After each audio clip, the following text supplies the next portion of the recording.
Pasyal-pasyal tayo dito sa bilya ko. Saudado ko na itong bilya ko dito eh. Sige nga, Kuya Kenneth. Tour mo, uy. Tour mo nga kami, Kuya Kenneth. Medyo mataas, nagulat lang ako.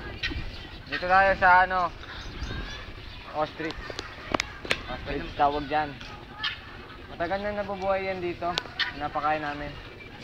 Araw-araw, Kuya Kenneth. Oo. Oras-oras pinapakain yan. Alam mo ba kung ano pinapakain namin Hindi mo dyan? namin kayo agrupo. Ano ba pinapakain dyan, Kuya Kenneth? Puro insekto lang, busog na yan. Busog na yan, insekto. Kaso mahirap. Sa langaw, busog na yan. Langaw, lamok. Oo yan. Oo. Pero minsan, pag Kulang yung daliri nila. Sabado at Linggo, gusto nila prutas. Ah, special. Oo. Lalo na kung bayabas. Oo, bayabas. Sarap na sarap siya sa bayabas. Kilala ko nan.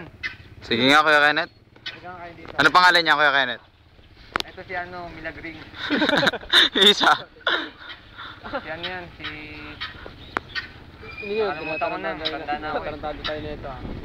Biglang umalis, Kuya Kenneth. Hindi, nahiya. Sinabihan ko na kahapon. Sabi ko, pag may Nagsimula nag-interview. kami.